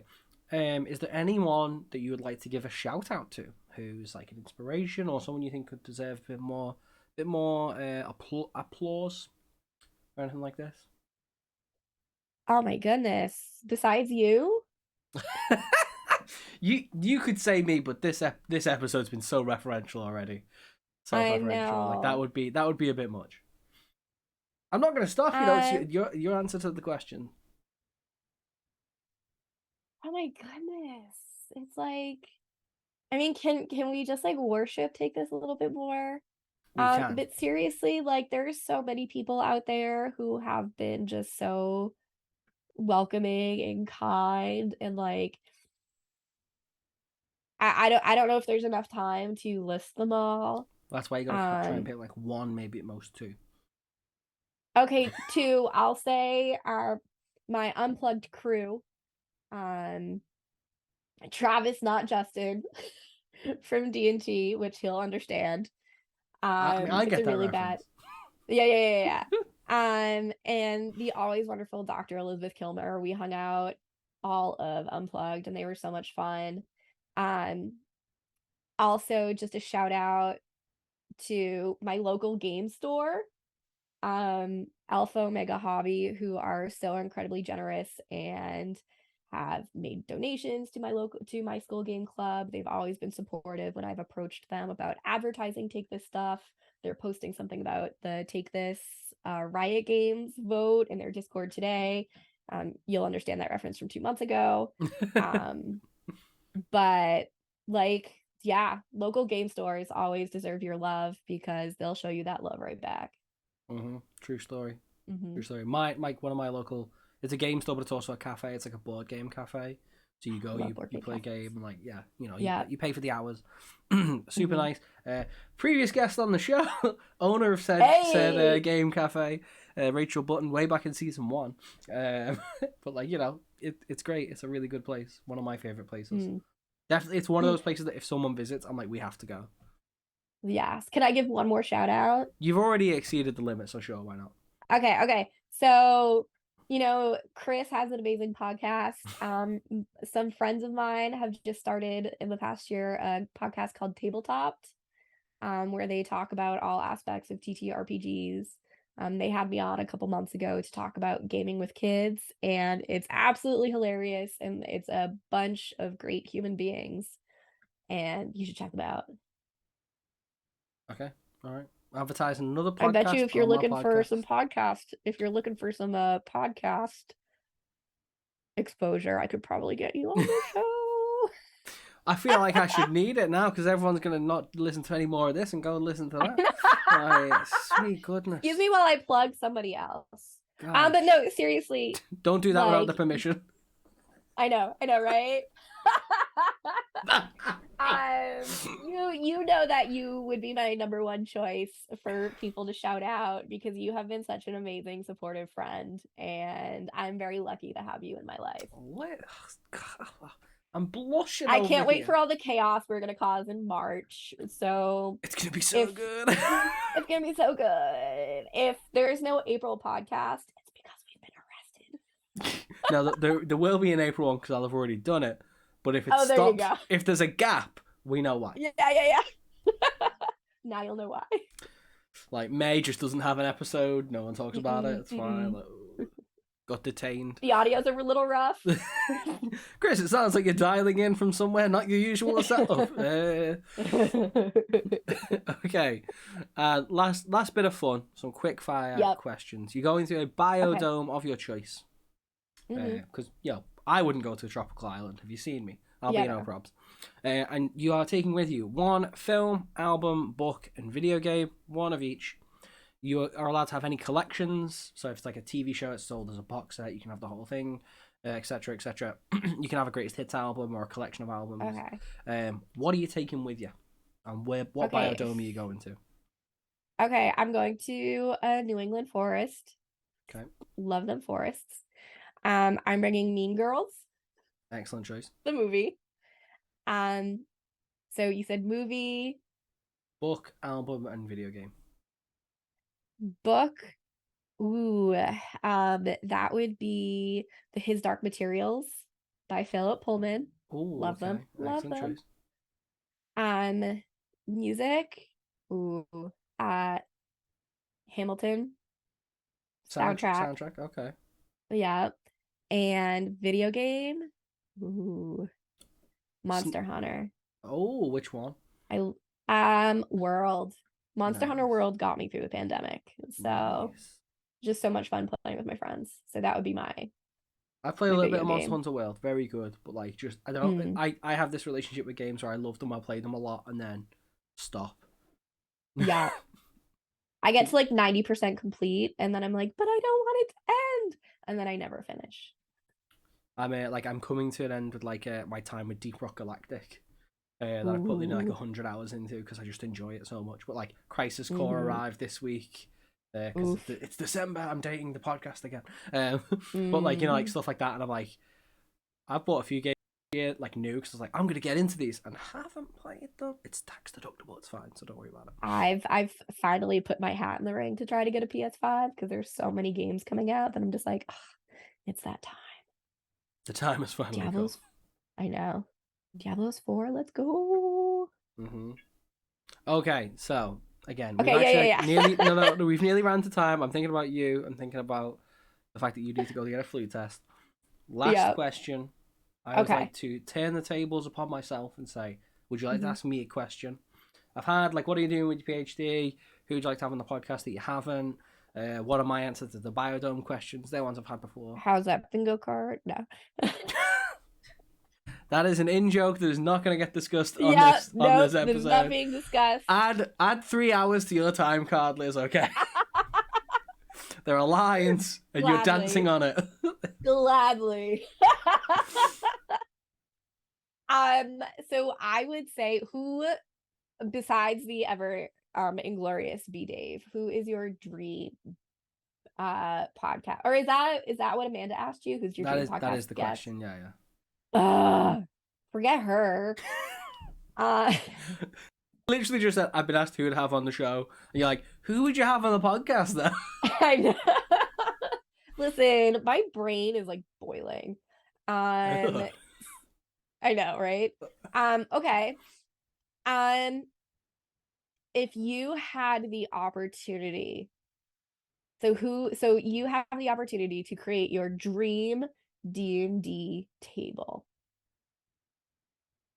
Who's there with you? This is now me not going to know enough people. I mean, it can be your friends. I honestly, like, that's such a good question. Oh, I don't know. That's a good. Okay, all right. No, I'm gonna answer. Okay. I need people that know what they're doing. Okay, Yep. that's the first thing. So how many people can I have? Like say like 6, me and 5 others. Yeah. Yeah. Okay, so I would have you obviously because Oh, we've played D&D. yep. Doctor B would be another one. Mm-hmm. Be Dave Walters. Yep. Jen Kretschmer. Yep. I get one more, right? One more person. Yeah. Let's have Elizabeth Kilmer, actually. Yeah, excellent. Yes. Because I'm also a big fan of Elizabeth. She's not been on the show yet, but I'm hopeful I can change that. Yet is the keyword. Yeah. There we go. Muddled through it. I feel like we could make that happen. Don't We're gonna tease make me, that Liz. happen. Don't tease me now. Listen, you help good things happen for me. I'm gonna help good things happen for you. Don't threaten me with a good time, okay?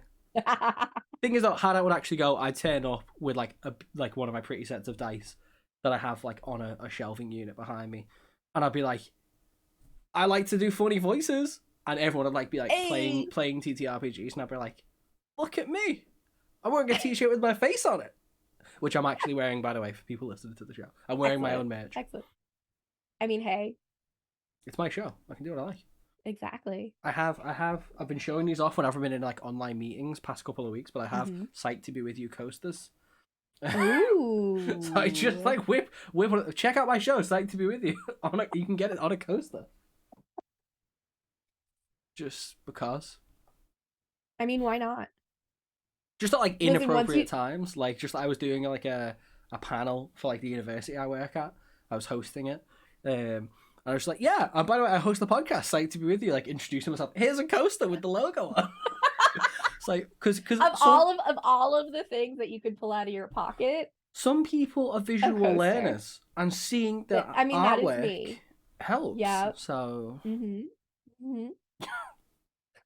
But okay, we are gonna round down time because I've kept you far too long, Liz, already, and I want to be respectful.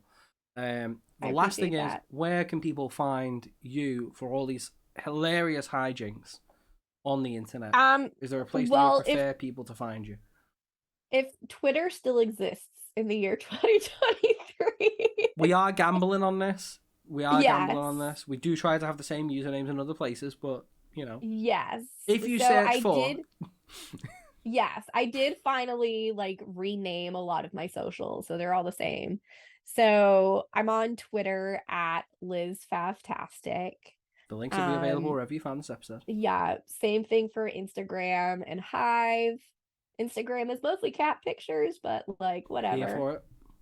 Yeah. I tweet every now and then. You know, I try to, but it's exhausting sometimes.